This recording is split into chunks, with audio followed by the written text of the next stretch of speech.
Hi guys, welcome to ETland, and today we are going to look at Cocoon Launcher 2.0. Before we get started, there are a few things that I have to clarify and make sure no one is misunderstanding. First of all, although I am an internal tester of iiSU Launcher, I am not paid by them and I do not represent them. I'm not in the dev team, okay? So second of all, I do cover other launchers including iiSU and ESDE, and I also have some short videos about console launcher, so I'm not obligated to use iiSU at all, and I just love it because I love it. Third, I have got a lot of requests for doing the Cocoon launcher, but I didn't really do it immediately before the 2.0 comes out because in the previous version, it didn't fit very well with my needs. I am using a lot of Japanese ROMs and it didn't describe it correctly at all. Like, none of the ROMs are appearing, and there are several bugs that actually make it very difficult to use, but I didn't want to sound like I'm attacking Cocoon Launcher for issue. That's why I did not cover it.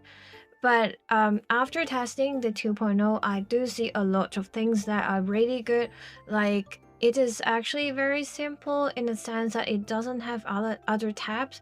So you just have everything on your home screen and it is very easy to navigate. But there are also things that I think it is a little bit difficult to use, and we'll cover that later on. But basically speaking, I see that there is a lot of potential in this app. And as you can see on the screen, I really love that they allows you to use GIF as one of the asset formats so that you can recreate how the home screen of a 3DS would be. You can have that spinning effect of some icons, and you can also recreate how those virtual console looks like on the 3DS, and also the icons of each ROM also looks really familiar from 3DS. So those are very good things, and I also see a lot of good assets on the Discord. So if you are a fan of Virtual Console or like those 3D spinning effects, that's the place where you should go. And now I'm about to talk about the controversies of the drama behind the scene. And if you don't want to go through that, you can just skip to the tutorial. I do have some good footage taken because I was just trying to do a tutorial, and then I find out something after filming all the footages. But anyways, if you want to hear about that, I'm going to talk about that. Being a YouTuber often means that you have to face mean comments, and there was one comment that actually caught my attention in my 0.4 update for iiSU, the short video, and it was particularly attacking iiSU, saying that it was a disappointment, it was ugly, and there are other people defending iiSU. I didn't really reply any of that because I didn't want to get involved, but then that particular person was accusing iiSU that the iiSU was a scam because like it is not delivering whatever it is, and there is other launcher doing better. So there are other people replying that person, saying that what launcher are you talking about? Why are you so angry? But then that person didn't really reply for that. It particularly caught my attention because that username ended with dev. Like, normal people wouldn't really put dev after your username unless you're really developing something, I guess. So that person must be very proud of developing something, and I just didn't know what that is. I was randomly browsing through Cocoon's GitHub after filming all the footages, and guess who was the contributor of this launcher? I mean, they literally have rules on the Discord saying that they have to be respectful and do not attack other front-end and developers, but one of the devs just go out and did something. And look at their assets repo. There are tons of assets coming from iiSU. Let's just not talk about when they started this project. Where did they get the inspiration from? Like, there's a lot of things from iiSU. I mean, they are free assets that you can download from iiSU's network, and that's totally fine. Cocoon project itself is actually good enough that they don't have to go out and attack anyone. Yet, one of the devs just went out to attack iiSU, to say things really mean, and accusing a project to be a scam where it is free is just wild. Like, you really don't need to do that to make your own project look good. If you want to do things like that, I mean, be my guest, but just try to use another username or just try to hide your username, because I wouldn't have found out if you didn't use the same username on YouTube and on GitHub. Anyways, that's the story. Once again, I'm not saying this on behalf of any team. I'm saying this because I just found out on my channel, and there is a possibility that they are not the same person, but it's very difficult to believe so. I don't know by the time I post this video if that person would delete the comment or not, but that's the proof I have. Sorry for taking so long to cover this whole drama, because this is going to be the first time and the very last time of me covering Cocoon, so I just don't want to make two separate videos on it. And now, if you're still interested, let's get into the tutorial. I'll still be very fair about all the setup and things, those are instructions, and I'm not going to be rude or mean about that. So, if you're interested in setting the whole console with all these virtual console stuff and all these animated icons, please bear with me on this tutorial. First of all, go to Cocoon's GitHub and scroll to their release page, and then go to download their latest version. By the time I was filming, that was 2.0, so I'm downloading the 2.0 version and I'm going to install it. So after downloading it, you just press install and then you'll install it. And if it doesn't pop up, you probably need to make it available for installation. If you have had the previous version review, you probably see the same thing as me. There will be two Cocoon launchers, so you have to press the upper one to be your home console, or otherwise this is not going to work well. And I strongly suggest you to delete the older one because it is very confusing. The initial setup is just very easy. You set the launcher as your home launcher, and then you follow every single step as listed in the instruction. You point them to a folder for Cocoon to store things. I would open a new folder for Cocoon just to store things, and I just later found out that you can actually put themes onto the Cocoon folder. So I strongly recommend you to just place it in an easy to find place so that you won't be missing it. And it will also ask you about the sign-in for your retro achievement and so on. So I also signed in, and I think it's actually better to have it. There's no particular button that is assigned for settings for Cocoon in particular, so the settings is a little bit difficult to find, and I just think if you can set up all the things initially, it would be a lot easier than like setting up it later when you have set up your home screen and so on. So basically, first of all, it will download the platforms for you, and after it downloads all the things, it will ask you where your ROM directory is. After pointing it to your directory of the ROM folders, it will automatically scan what kind of ROMs you have and assign the correct platform to it. So far, I find it quite accurate, but for example, for PC, I guess I'm using a different folder name, and that's why it is not scanning it. But basically, it is very self-explanatory, and it just scans everything. Since I've chosen smart folders, when it has finished the scanning process, you'll see a lot of console folders on your home screen. So this is completed and it looks like that. And then I don't know if that's the way how it was, but it didn't really start scraping right away. So I also have to scrape it manually. From what I see, you can press X to switch the screen, and most of the buttons other than that are going to be play. And if you press Y, you can also move around the icons. So if you want to go to settings, you have to go to a blank space and click Y, and then you'll be able to find the settings there.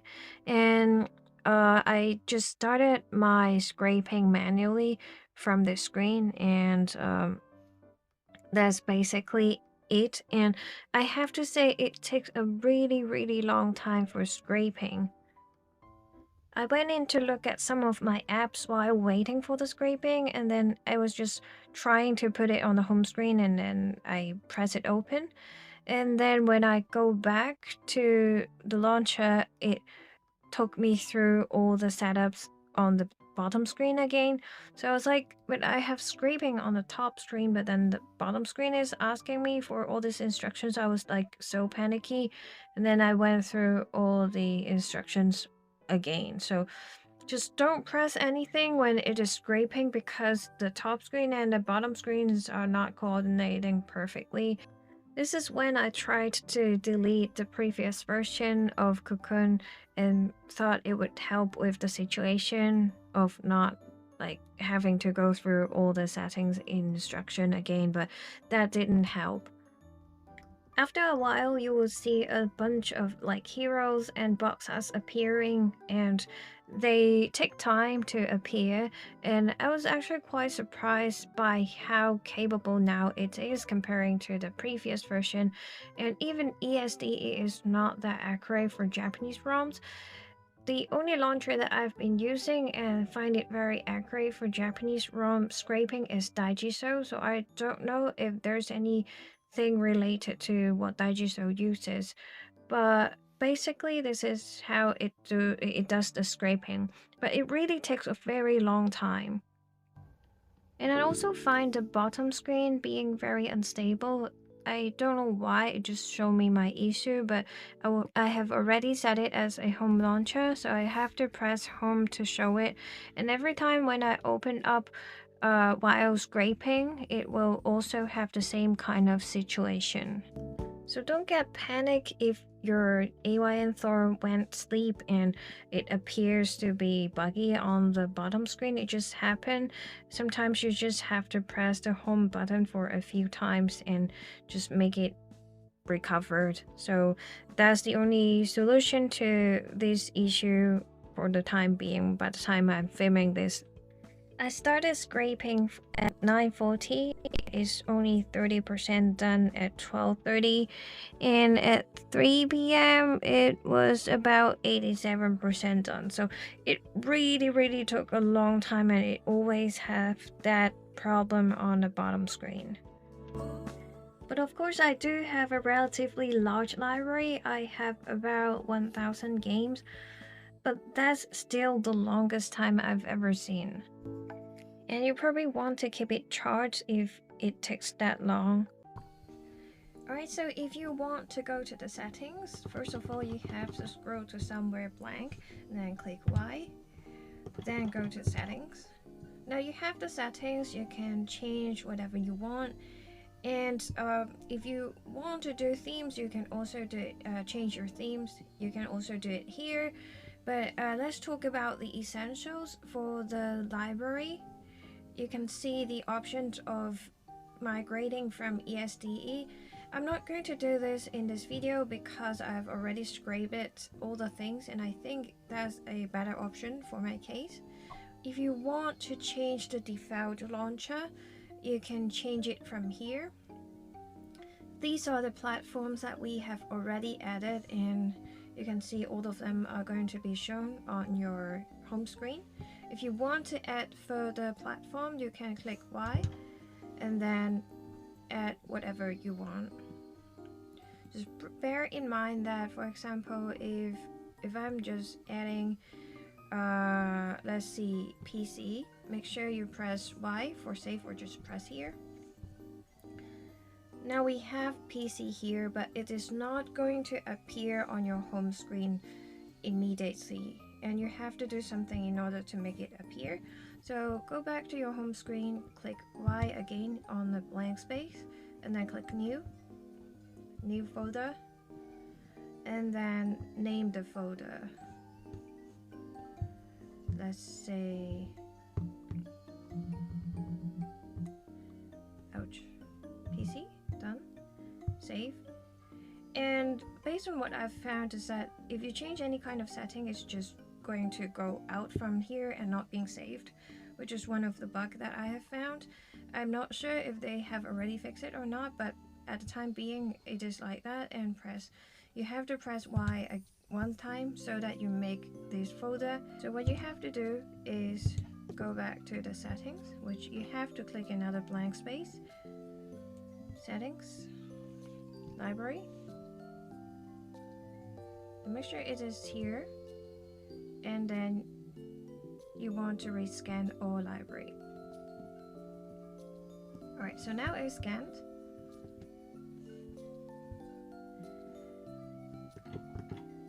Now let's edit this folder again. Smart folder settings, select platform, Windows, and you can choose whatever color you want. Save. Now we have this folder here. So if you want to change any icon, you can just click it and then click full icon, upload, and click whatever you have. So for instance, for PC I have this Steam icon, and then I can add the hero for that. Sometimes it is not going to save either the hero or the other stuff, so you'll have to redo it again. That's the idea.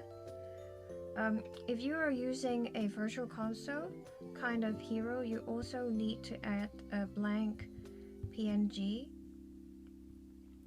which I'll also include the link in my description box. Right, so I kind of edited it, but it's not saving, and it happens all the time. See, it's not saving, but you see I've done all the things. So let's do it again.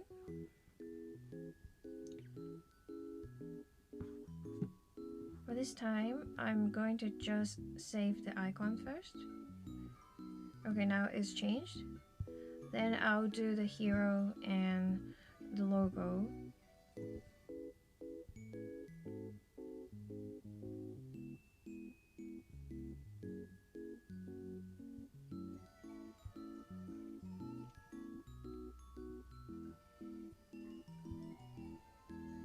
Right. Now it's showing.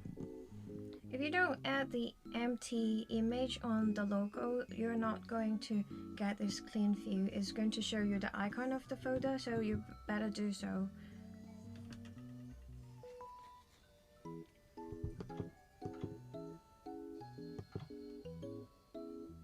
I do really hope that they could have another way to access the settings other than going to the blank space to find settings. There's one setting that I think is better to have, is to turn off the show corner hints. These two things, because I think it is looking better without them.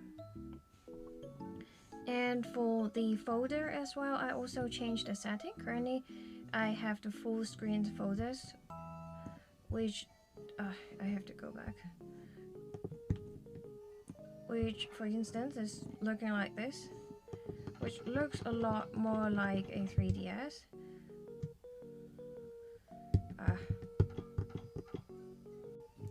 Alright, if we got stuck in a screen like this, what we can do is to slide up and then to try to kill the app. Oh, now it's gone to my iiSU and iiSU.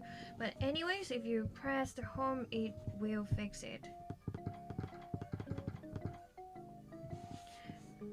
Alright, so what do we do next? We go to the settings. Now, I want to talk about the themes. For instance, if you open their Discord, you can find a lot of themes like that. And these themes are going to be in zip file. So what you have to do is that... Okay, it's not swapping the screen. Alright, so what you have to do is go to... If you download those folders, you want to put it in your Cocoon folder. Let me show you. Inside the Cocoon folder that you created in the very early part of the initial setup, there is a folder for themes, and here is where you put all these things. If it is in zip format, it is not going to open. And the only way you can load it as a theme is to unzip it. So I have these 3 different themes on my Cocoon. If you want to change the theme, you can go to settings, theme, and then you can see there are 2 themes. So not all of them load properly sometimes. So now let me just change it for you. Replace. Right, so click home. Now we see it already changed it. So that's how you import theme. I know they are probably going to have the theme import function later on and also incorporate download theme later, but currently this is the way how you change the theme. If you want to hide certain folder, unfortunately, the only way is to delete the folder. But deleting the folder means that you won't be able to access that platform because that's the only way you can add game to the home screen.